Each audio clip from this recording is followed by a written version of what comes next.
안녕하세요 여러분. 정말 오랜만에 영상으로 다시 찾아뵙습니다. 그동안 다들 잘 지내셨나요? 공백기 동안에 제가 영상을 올려야지 항상 생각은 하고 있었는데 개인적으로 뭐 이런저런 일도 있고 회사적으로도 좀 바쁘다 보니까 영상을 올리기가 쉽지 않더라고요. 근데 오늘 좀 짬이 나가지고 부랴부랴 영상을 촬영하게 되었습니다. 오늘 말씀드린 내용은요, 그동안 면접이나 아니면 초보 호텔리어가 어떻게 해야 되는지에 대해서는 많이 말씀을 드렸던 것 같은데, 이제 호텔리어로서 길게 이 업을 이어나갈 수 있는지에 대해서는 그동안 말씀드렸던 적이 별로 없었던 것 같아요. 그래서 오늘은 호텔리어로서 어떻게 하면 롱런을 할 수 있는지에 대해서 한번 말씀드려보려고 합니다. 롱런하기 위해서 첫 번째로 제일 중요한 부분은 스트레스 최소화라고 저는 생각을 합니다. 사실 일반 직장을 다닌다고 해도 스트레스를 받는 요소들은 굉장히 많다고 생각을 해요. 업무에서 오는 스트레스도 있겠고요. 상사분들과의 어떤 관계에서 오는 스트레스도 있겠고, 아니면 직장 그냥 일반 동료들과의 오는 스트레스도 있겠고, 아니면 협력사와의 그런 스트레스도 있겠는데, 셀리어라는 직업은 다른 직업과는 조금 다르게 고객분들한테 오는 그런 스트레스가 굉장히 저는 크다고 생각을 하거든요. 물론 매일마다 그런 스트레스가 있는 건 아니지만, 그래도 소위 말해서 굉장히 좀 디맨딩한 그런 고객분들을 만났을 때 굉장히 많은 스트레스를 받는 경우가 허다합니다. 실제로 그런 부분 때문에 호텔 일을 계속 하고 싶지만 스트레스를 많이 받기 때문에 퇴사한다 이렇게 말을 하는 직원들도 저도 그동안 많이 봤었거든요. 저 역시도 사실은 그런 부분에 대해서 굉장히 스트레스를 많이 받는 편인데요. 저 같은 경우는 그 스트레스를 받은 거를 굉장히 좀 빨리 잊어버리려고 많이 노력을 하는 편입니다. 그러니까 사실 스트레스 자체에 좀 묻어나신 분들도 있겠지만 이런 케이스는 많은 케이스는 아닌 것 같고, 그동안 제가 봤을 때 롱런 하시는 분들은 그런 스트레스를 빨리 잊어버리는 그런 분들이 많았거든요. 그런 잊어버리는 방법에 대해서는 각양각색인 것 같아요.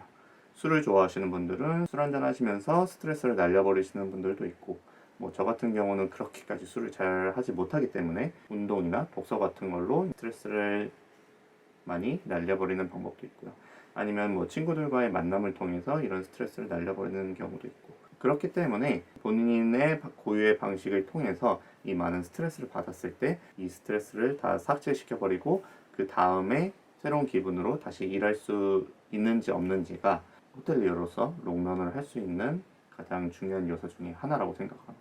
두 번째 중요하다고 생각하는 부분은 이 호텔리어라는 업을 하면서 가지게 되는 장점을 최대화시키는 거라고 생각합니다. 가장 베스트는 사실 업에 대한 그런 프라이드, 내가 이 업에 대해서 이 업을 너무 좋아하고, 그리고 이 업에 대해서 자부심을 갖고 있고, 이 업을 내가 하는 것이 너무 즐겁다. 이러신 분들은 사실 뭐 이 업에서 오는 그런 장점을 극대화할 필요는 없다고 생각을 해요. 근데 일반적인 경우에 자신이 어떤 호텔리어가 아니더라도 직업을 하면서 그렇게 프라이드를 갖는 경우는 제가 많이 보지는 못했거든요. 사실 업에 대한 단점만 꼽으면 너무도 많이 꼽을 수 있잖아요. 어떤 업이든. 그리고 단점만 생각을 하게 되면 부정적인 생각이 들고, 그 부정적인 생각은 결국 퇴사로 이어지기 때문에 여러분들이 호텔리어를 하면서 호텔리어란 업이 갖고 있는 장점을 극대화시키는 것이 중요하다고 할 수 있습니다. 장점인 어떤 것들이 있을까요?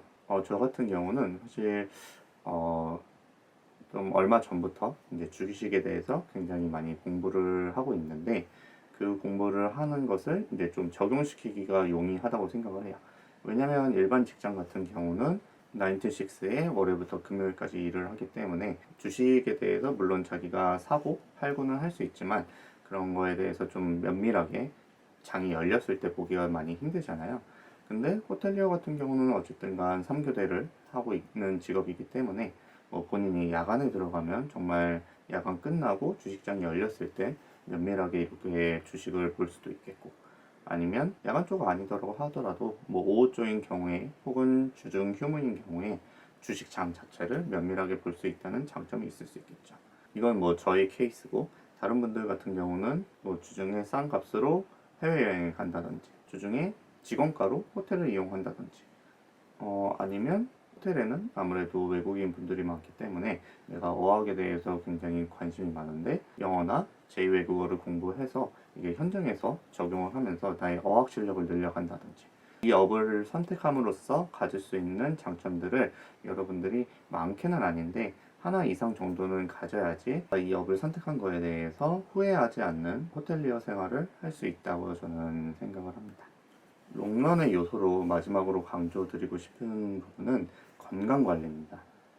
사실 저 같은 경우는 여태까지 살아오면서 크게 아팠던 적이 없기 때문에 이 부분을 제가 심각하게 생각한 적이 없었는데 아무래도 3교대를 하다 보니까 본인이 가지고 있는 바이오 리듬 자체가 많이 깨지게 되고 그 깨짐을 통해서 건강에 많은 영향을 받는 분들이 있더라고요. 그래서 정말 이 업을 잘하고 이 업에 대한 열정도 있는데 그 건강이 따라오지 못해서 그만두는 케이스도 제가 종종 보게 되더라고요. 사실 이런 건강에 대한 이슈 자체는 남성분들보다는 여성분들에게 더 많이 일어나기는 합니다. 그리고 이 호텔리어라는 지금 업 자체가 아무래도 남성분들이 하시는 비중보다는 여성분들의 비중 자체가 점점 늘어나고 있는 추세예요.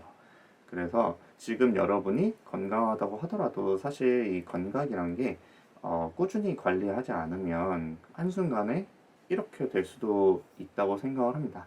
그래서 여러분들의 어떤 스케줄이나 여러분들의 생활 패턴에 지장이 가지 않는 그런 선 안에서 꾸준하게 건강 관리에 대해서 노력을 하시는 것을 저는 추천드립니다. 뭐 건강 관리를 하는 방법은 굉장히 여러 가지가 있겠죠. 영양제를 잘 고루고루 잘 챙겨 드신다든지 아니면 뭐 가벼운 러닝을 한다든지 아니면 필라테스, 요가, 헬스 같은 이런 운동을 주기적으로 꾸준히 하신다든지 이런 여러 가지 방법 중에서 본인한테 맞는 방법을 통해서 꾸준히 건강 관리를 하는 것이 호텔리어로서 롱런을 할 수 있는 세 번째 중요한 요소라고 저는 생각을 합니다. 네, 지금까지 호텔리어로서 어떻게 하면 롱런을 할 수 있는지에 대해서 간단하게 한번 말씀드려봤습니다. 매번 제가 영상을 자주 올린다고 이렇게 말씀드리긴 했었는데 사실 요번에 영상 텀이 너무 길었잖아요. 그래가지고 뭐 그전에도 제가 성실하게 올렸던 건 아니지만 좀 많이 양치기 소년이 된 것 같아서 꾸준히 제 채널을 찾아주시는 분들에게는 너무나도 죄송하다는 말씀을 드립니다. 사실 제가 뭐 유튜브를 열심히 하는 건 아니지만 그래도 제 생각보다 굉장히 많은 분들이 제 유튜브를 보시는 것 같아요. 왜냐하면 뭐 제가 간간히 다른 호텔들 놀러 갈 때 아는 척 해주시는 분들도 있고 그리고 저는 아직 현직에서 일을 하고 있기 때문에 이제 통해서 뭐 영상 잘 보고 있다 이렇게 말씀 주시는 분들도 있고 아니면 뭐 인스타그램 DM 같은 걸 통해서 뭐 영상 감사했다 이렇게 말씀 주시는 분들도 있어서 저의 굉장히 작은 그런 채널이지만 찾아주시는 분들한테 다시 한번 감사드린다는 말씀을 드리고 싶고 사실 호텔리어라는 그런 부분에 대해서 저 역시도 아직은 많이 뭐 부족하기 때문에 다룰 수 있는 주제가 많지는 않다고 생각을 해요. 하지만 제가 그래도 지금 시작하시는 분들보다는 그래도 조금 더 경력이 많기 때문에 좋은 내용으로 간간히 여러분들을 찾아뵙는 호텔리어이자 유튜버가 될 수 있도록 하겠습니다. 오늘 영상은 여기까지고요. 여러분들 지금 성수기 이제 맞아서 굉장히 많이 바쁘실 텐데 항상 힘내시고 그리고 날씨가 많이 추워졌어요. 감기 조심하시고 건강 조심하시고 그래도 항상 힘들지만 행복한 나날들 보내셨으면 좋겠습니다. 긴 영상 시청해 주셔서 감사합니다.